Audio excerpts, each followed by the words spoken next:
you feel there's a wall. So it's you that has to break that wall. Like it's you that has to tell yourself that you are the creator of your world and that the darkness has always been inside you. So you have to bring up that light and just let it shine. So every day I tried to find ways to stand up for myself.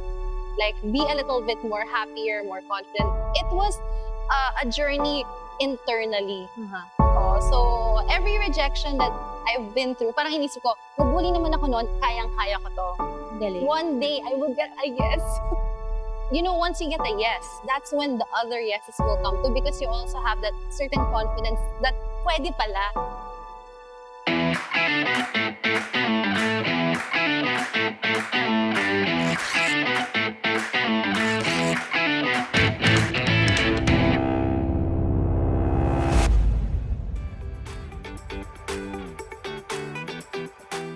Good morning, good afternoon, and good evening to all our viewers from all over the world. We are here again for another episode of Ibulgar Mo. What is up mga kabulgar? We are up for another inspiring episode because today we are going to hear another unique story. Ladies and gentlemen, mga kabulgar, please welcome Karen Bordador. Yes, Hi. hello. Hello. Thanks for having me. Thank you for being here. Thank you for being here. Thank you also. Karen, you've been so busy lately. I've been seeing you a lot. How are you? Well, kumukulot na yung buhok ko. Masaya because, being away from the industry for like nearly 5 years, nabigla akong nawala talaga. This is the dream that I've been wanting to do, and I thought it would be, a way up, but then I dipped down pretty bad. So what I feel like I'm going through now are blessings na lang from God. So I'm very happy. I'm very glad that there are brands that are trusting me now. I have ABS-CBN on my side. Coming out from Pinoy Big Brother talaga. I feel that support. So, masaya. Life is good. Yeah. Can you take us back a little? Where are you from, your family, and your childhood experience? Okay. So, I'm from Makati. I've been a Makati girl for the longest time. Tapos, before kasi, para lang maintindihan nyo, na I didn't used to be like this. Like, I don't speak much. I don't fix up.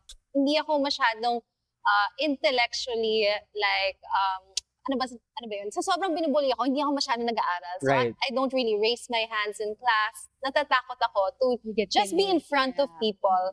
So, when I got to college, parang gusto ko talaga i-change yung entire identity ko. Since it was a different place, it was, a place where there are males and females kasi I used to be from All girls. all-girls school, which I love naman, pero sobrang nabully talaga ako doon na I couldn't grow from that situation. And I didn't want that awa effect on myself. Sabi ko, life can't be like this forever. So I bloomed in college, and then sabi ko, feeling ko, I want to prove to myself maganda ako. So I started modeling. And then, radio knocked on my door. Rico. And then, Also, that was your first, That like was my- hosting my radio talaga. my first entry to having a microphone. Right. True. Actually, ang nangyayari kasi, kunyari, may event, tas model ako. Yung mga other models won't have anyone to share yung mga kailangan nila. So, ako yung naging spokesperson for all the girls. Right. So, nananotice ng mga bosses na parang, oy, pwede si Karen magsalita. So, at times, binibigyan nila sa akin yung microphone. And then suddenly, there's a show in the event. And it just transcended to me being able to learn how to really host when I got into radio. And then sabi ni Rico, do you want to be the next hottest DJ of Monster Radio RX 93.1? And I was like, yes! Kasi, like, just go. Kahit nakakatakot, go lang tayo, kahit wala tayong alam. So, I joined the competition, tas nanalo ako. Oh. Out of nowhere, then I won it without even having a background in broadcasting. And then, nung nakapasok na ako sa radio, yun, doon na pumasok yung iba't ibang mga projects that I didn't know I could be able to have, but I would even audition in fashion shows kung saan eventually yung designer would tell me, Karen, you're cute, but your height, I mean, di mo makita yung difference. Uh-huh. So, hinanap ko pa kung saan talaga ako okay. Kasi apparently, hindi pala ako pwede sa fashion shows. Commercials, wala namang kumukuha sa akin. I've done siguro more than 100 auditions already. And it's always a no. So sabi ko, when will I get that yes? So, one time, out of nowhere, I just felt like I wanted to audition. Sabi dun sa audition, long hair for a shampoo commercial. And may certain look sila. Pero sabi ko, I wanted to feel na miracles happen. Na if this is a make or break. So I auditioned with super short hair. Uh-huh. Kasi kakagaling ko lang sa isang hair show na I did as an ex-deal pa for my salon. And then, may konting green pa sa hair ko. Nag-audition ako, tapos biglang sabi ng director, Karen, parang iba yung hinahanap namin. But you know what? We actually need someone who will be at the front of the salon for the commercial, for this very famous shampoo commercial. So, I'll do it, I'll take it. And then that's my first ad. It was a big ad. But then I was the girl. I wasn't the lead, pero I was the one na pag open mo ng door, ako yung mag-welcome sa'yo. And finally, you got I the got yes. one. Yes, I got a yes. And I got a yes without even having the criteria. Correct. So sabi ko, you know what? Miracles happen. I think I can do this. And plus, that's a story siguro na ba, parang I heard from somewhere, if you're not invited in a room because you don't fit the room, create your own room. Yeah. Yeah, but I think that's what she did Yeah. because she was trying for a long time to fit in and then finally, okay, I'm just gonna, you know what, try to find my niche. You know, once you get a yes, that's when the other yeses will come too because you also have that certain confidence that pwede pala. So, Yeah, yun na. pero, Sunod-sunod mo. let's just rewind. So how were you able to get that courage, that confidence? Like, because you were saying, like, back when you were younger, na medyo timid ka, na you felt like you're not that pretty. Yeah. So how were you able to, you just woke up one day that, oh, this is what I want to do? Is it like Yeah. that? Like, Well, Michelle, like before, I would wake up knowing na I had a certain dream, pero I couldn't fulfill it because I listened to everyone. Parang everyone seemed more powerful than my own thoughts. So Okay. parang nilalaban ko siya daily. Umiyak ako, alam like, ba't kawawa ako? And then I'm like, wait, bakit ako kawawa? Kasi kinakawawa nila ako. No, because I'm doing it to myself. I'm allowing it, diba? So every day I tried to find ways to stand up for myself.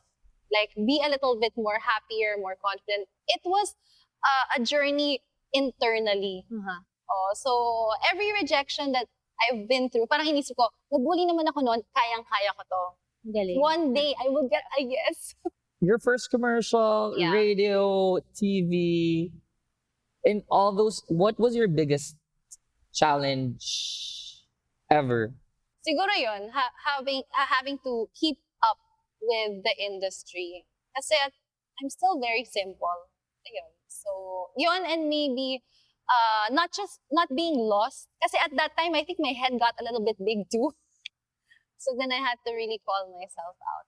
So from before until today, what do you do when people don't believe in you? Either believe in what you say or believe in your talent. Even though ang dami ko nang nakatrabahong big brands and big companies for hostings, there are still brands that discriminate me because of what happened to me. Even though na-share ko na yung story ko na it was an unlawful thing na parang dapat nga ma-embarrass pa nga yung, alam mo yun, kung sino Yeah. gumawa sa akin nun. And still, I would find out na I get booked for a project and then suddenly, they would cancel me a few days Upon before, hearing- a day before because they saw a little article, Yeah. but they didn't read much on it. So parang naghihinayang ako, firstly because these are companies that support CSR Right, projects. right. I mean, they talk about mental health, they And then you're doing this to me. but not only that, you entrusted it to me, Correct. and then suddenly you're gonna say, wag na lang. And I'm like, wait, there's a lot of time wasted because there are also a lot of projects I could have done that. Correct. But was there a time that you wanted to give up? Or do you get disheartened talaga? Disheartened. Yes. At first, syempre, your initial reaction is parang, parang why do they think of me like this? Or, but then again, if I do that, sabi ko, there's a lot of brands that trust me more. So I'll just put all my energy and love on those that do support me. That believe? After your comeback ba, was it easy for you? My promise is, tahimik muna kami. Right. And also, I didn't let anyone know. Kasi for someone that just got out, there's always a fear na ibabalik ka for whatever reason, diba? You just want to be able to ensure na I'm out and enjoying my freedom. So I was home, trying to stabilize. Siguro 4 months of silence. Tapos parang may isang manager lumapit sa akin. Nung nalaman na, nakita ko sa Facebook, "Uy, Karen, oh my God, you're out! I'm so happy for you. I've always supported you, ganyan. I want to push you for brand." So I said, okay, sige. Pero naman, di ba? Like, let's see how it goes. Ang sabi sa kanya, "Karen, okay, etong sabi ng brand. And just to let you know that we have to do something about it." Sabi niya, yung brand na XD lang dapat, sabi sa kanya, "Wag yun si Karen, ano yan, damaged goods na yun." I was so frustrated and really, like, parang, seriously, in court, I was already proven, diba? Like, acquitted na ako. Tapos biglang, parang you guys are judging me. So sabi ko, no, I have to do something that will turn things around. I want to reintroduce myself to the public. So I made a vlog. And then, nag-trend siya. So, nung nag-trend siya, na-pick up siya ng ABS. And then, they knocked on my door and they asked if I wanted to audition for Pinoy Big Brother. Gusto mo ba makulong ulit? Pero sa bahay ni Kuya. Diba? Pero siguro, That's 4 months pa lang. yeah, I read from somewhere, di ba? Yeah. Like, if yung value if you crumple like a peso bill or whatever money, Yes. you crumple it, you step on it, At the it end of the doesn't day, change yeah, its value. still Eh. valuable, It's still, di ba, you wouldn't throw it away even if Yeah. it's crumpled na. So, Karen's probably like that. No matter how I try people, my best. if you have a talent, if you are backed up with by God, at the end of the day, you will still get what you deserve. Whew, sana. How happy are you now? The happiness levels. We're always the type that we're at 98, 99, never 100 just yet. Of course. Of course. So we're always trying to yearn for what is planned out for us. So it's a journey. Pero ngayon I'm pretty good. I'm happy. I'm stable. Okay, that's good to hear. If there's one thing that you want the people to remember you, what would that be? Maybe that I've always looked at the bright side of everything. Kasi it's not only the 5 years that I've been in a down point like spiraling down also when I was bullied, I was down. So there were many times I was down, but because I looked at the bright side, the future became a little bit brighter. So yun, just being able to And then see Yeah. the future got a little the bit brighter. And I've always been very resilient. Tsaka I've always tried to lift other people. So I hope they remember that I'm a lifter. What are your future plans? Well, I still want to continue hosting, and then I've learned to love acting kasi thankfully Star Magic has placed me in their acting workshops. And then I was able to progress as fast. Not a lot of people are able to get to the master Yes. class. I was leveled up agad-agad. So I think it's also because I have so much emotions from what I was happened gonna to say, me. madaming pinaghuhugutan. Yeah, kaya naiintindihan ko yung mga feelings dun sa script.